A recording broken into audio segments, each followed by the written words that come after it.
a scheme paying 10% simple interest per annum, while Rachel invested half of the same sum that Peter invested in a scheme paying 10% interest per annum compounded annually. Also, while Peter invested for 2 years, Rachel invested for 3 years. If the difference is in the interest earned by Peter and Rachel was 897 rupees, what was the sum that Rachel had invested? पूछा Rachel ने कितना पैसा invest किया है? Option सामने, बहुत अच्छा सवाल। देखो, दो लोग हैं पीटर और रचेल, दो लोग हैं मेरे प्यारे पीटर और रचेल, ठीक है ना। पी मतलब पीटर, आर मतलब रचेल। मैं पूरा लिख देता हूं, पीटर और रचेल नाम के दो वनमानुष हैं। आप बोलोगे हाँ जी सर।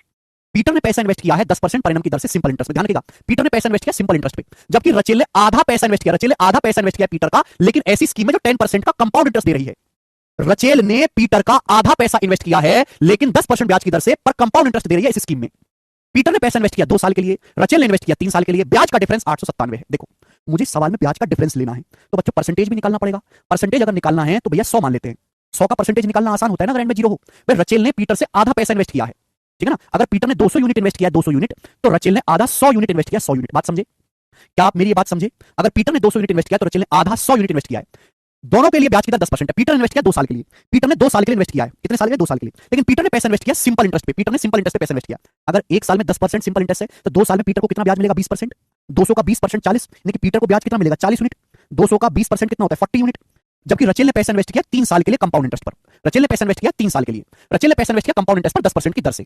अगर 1 साल में 10% ब्याज है, तो 3 साल में कितना कंपाउंड इंटरेस्ट होगा? 10 का 3 बार सक्सेसिव, 10 का 3 बार सक्सेसिव आएगा 33.1%। तो रचेल को कितना ब्याज मिलेगा?